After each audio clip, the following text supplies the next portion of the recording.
People v. William Rubert, filed 2020-5929 FH for sentencing on resisting obstructing, a 2-year maximum with a guidelines range of 0 to 17. After a delay of sentence, counsel, you want to state your appearances for the record? Melissa Goodrich, William County Prosecutor. No, not yet for Mr. Rubert. Right. And have you had a chance to review the report and recommendations? We have to. Any additions, corrections, or scoring challenges? No. Ms. Goodrich, any additions, corrections, or scoring challenges? No, Your Honor. Anything you want to say on behalf of Mr. Rubert? Of course. For Mr. Rubert, Judge, what I will say on his behalf is that he's been a very pleasant person to work with. I know that we always have an uphill battle from the defense side when there's such a long absconsion period. I'm sure the court wants to know what Mr. Rubert was doing. Other than committing a felony in Florida. Right. So part of what I wanted to bring up is that, was that he did have that probation sentence out of Florida. It does appear to me that he successfully completed it. I don't at least see anything to the contrary.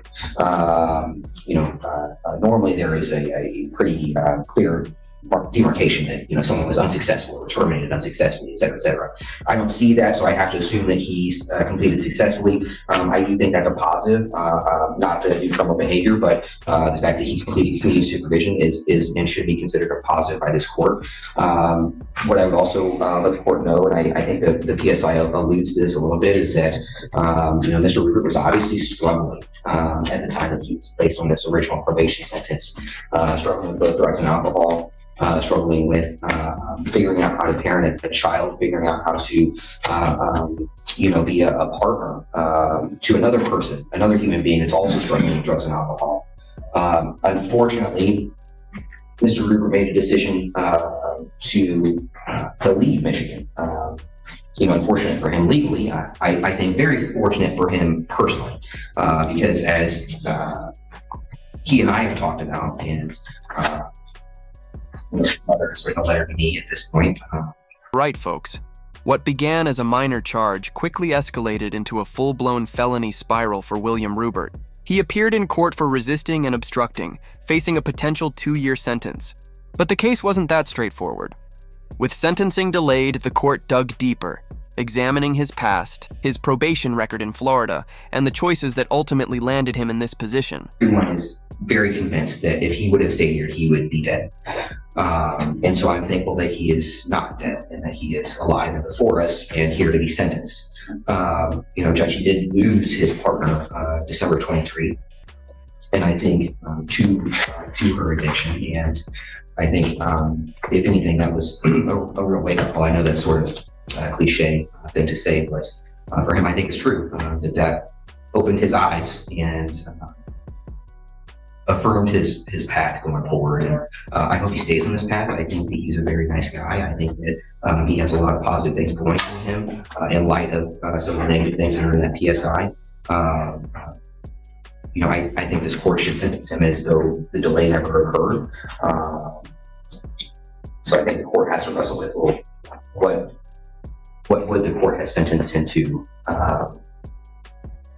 had we not gone through all this time? And so I guess that's my question for the court is what is fair? And under these circumstances, I would posit to the court that 60 to 90 days would have potentially been a fair resolution at the start. And so that's what we would ask for now, understanding the recommendation. But nonetheless, Mr. Rubert is here and he's accountable for his actions.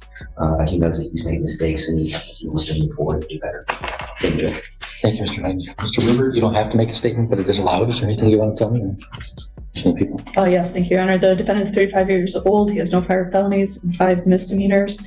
He was given a second chance initially on this case by being offered a delay. He chose not to take that second chance and instead made the decision to leave his probationary terms, commit another felony, and did not return on his own. He also was granted another gift by not being charged with absconding, which would have been warranted in this case. I ask that the court follow the PSI recommendations for 6 months. Thank you, Mr. Rubert. If you found a stand for the court sentence. This is, I know your attorney has given I mean, I don't take them to be excuses at all, and they weren't offered for as such, but as explanations for a period when you were making bad decisions. And This was a struggle that went far beyond crime. Let's be honest, it wasn't just about breaking the law. Rupert wrestled with addiction, a turbulent home life, and the overwhelming weight of raising a child while drowning in chaos. His attorney painted him as a man simply trying to survive, even suggesting that his move to Florida may have saved his life. But the court wasn't swayed by sympathy. What it demanded was accountability. they, set forth some explanatory reasons for what was going on in your life for that, which it's just unfortunate too, because the police are called out to your residence for what would have been a misdemeanor case. So let's back up to that night. There's a domestic incident, police go out there, and then you think you're in Shawshank Redemption or something. You're running through the woods and they're after you with a dog, and now you got a felony case for an R&O. And then you get a delay of sentence, or you don't go to jail, and you get a chance to have the felony go away. And then you take off. You tell your probation officer, gee, being on supervision sucks. Well, I know that. But nobody just grabbed you at random out of society and said, guess what? You get to be under the supervision of the Department of Corrections probation and parole agent.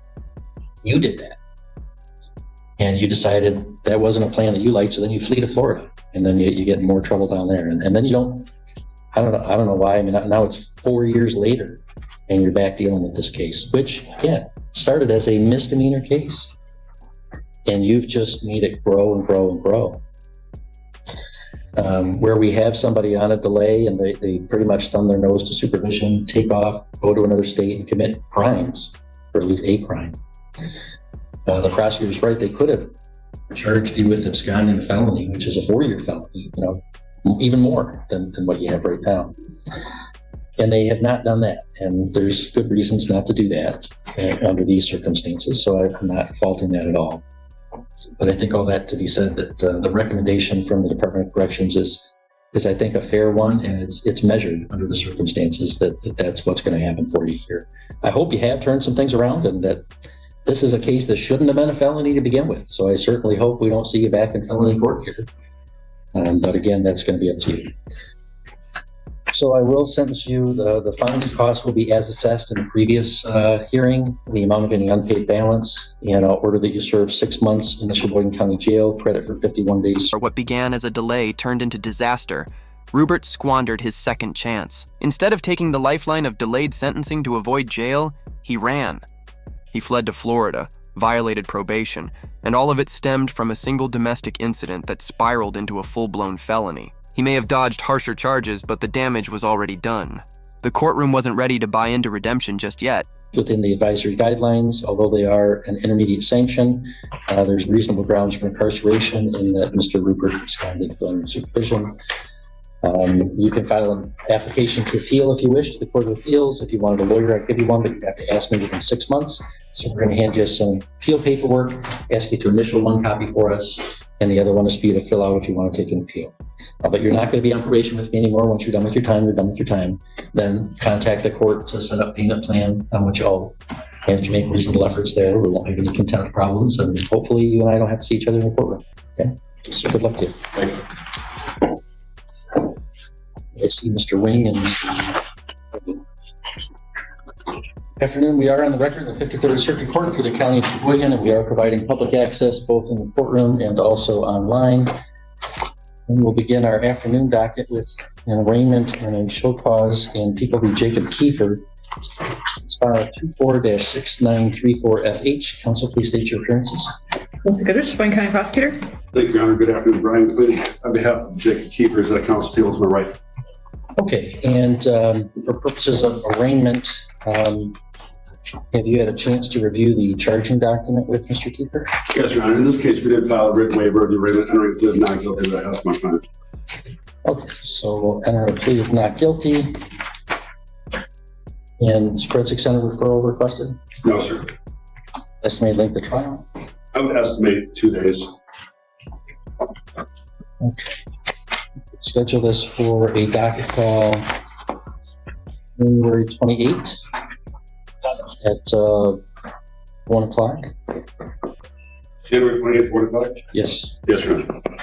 We'll actually be holding that, I believe, in the district courtroom because we'll be January and February, we'll be down for renovations in the circuit courtroom. I would have to say long overdue. All right, and then we also have a show cause on the docket. Mr. Kiefer, it's alleged that you are in contempt of court for violating the conditions of your bond. Final verdict, 6 months. The gavel dropped hard. The judge handed Rubert half a year in county jail, with credit for 51 days already served. No more probation. No more leniency. For now, his path was sealed. The message was unmistakable. No more running, no more delays. What comes next depends entirely on the choices he makes once he walks out of jail. Having several diluted drug samples, urine samples for drug testing. You have the right to have a hearing on those allegations, where they would need to be established beyond a reasonable doubt. Right, the assistance of your lawyer at any such hearing and to present evidence in your own defense, cross-examining the evidence presented against you. If I find you to be in contempt, I could jail you for up to 93 days and or fine you up to $7,500. Also, if you are not complying with the conditions of your bond, I can revoke that bond. So, Mr. Klain, do you know how Mr. Kiefer wishes to proceed on that? Yes, Your Honor, we'd ask schedule for a hearing. I received the allegations, but some sort of documentation, but not all. Okay, we'll schedule that for a bond violation hearing on the same date and time. I do want to hear from the parties whether I should consider revoking Mr. Kiefer's bond at this time, given the sheer number of dilutes that he's submitting. Mr. Klain. Your Honor, the last, and I was going through this today, the last dilute that I see, I know we briefly dealt with this in district court in front of Judge Ekdahl. I only have, I guess, with this one missed, not forgiven call back in early to mid part of November. But I'm not, as the court says, there's a large number of dilutes. I'm only seeing even an allegation of 3 since I'm bond. Yeah, that was on the show cause. I mean, I'm just looking at, we've gotten still more testing just, as they come in, and they've frankly all been dilute. The ones on the show cause are November 5th, November 7th. Since then, all the tests have been dilute that he submitted, November 12, 15, 18, 22, and 26. And in the district court, he had, looks like 5 dilutes. He had one that was not dilute. He had 5 dilutes. Whatever happened in the district court? Was there any sanction imposed? What happened was when we waived the preliminary examination, Judge Ekdahl moved all of that up here. Oh, okay. And I didn't deal with those, I don't think, so. Okay. No, they were just never dealt with. Okay. All right, well. They are based on the continuing dilute test all the way back to, I believe the first one was September 3rd, and now we're in December. His criminal history is 8 felonies and 2 misdemeanors, all involving substance abuse. The people are concerned about public safety issues. Yeah, Mr. Kiefer, you must think me a fool. Your bond is revoked. You're remanded to the custody of the sheriff. I'll see you on January 20th. Sir, I'm not asking anything. No asking going on. That's the order of the court. I'm trying to turn my life around. That's the order of the court. We're done. I'll see you on January 28th, sir. Go with the deputy immediately. If you want to go with him, keep it up. I'm trying to turn my life around. I don't got nothing to hide. Why don't you test me? Just test me now. Keep walking. This is a joke. I got nothing to hide. I'll take any type of drug test you got. On another case, caught in the same storm. The day wasn't over. Enter Jacob Kafine, a defendant buried under drug problems and reckless choices. Diluted tests, wasted chances, and a rap sheet thicker than a novel. The judge wasn't fooled. Bond revoked. Straight to jail. 2 men, 2 stories, and 1 broken system struggling to hold them accountable before time runs out.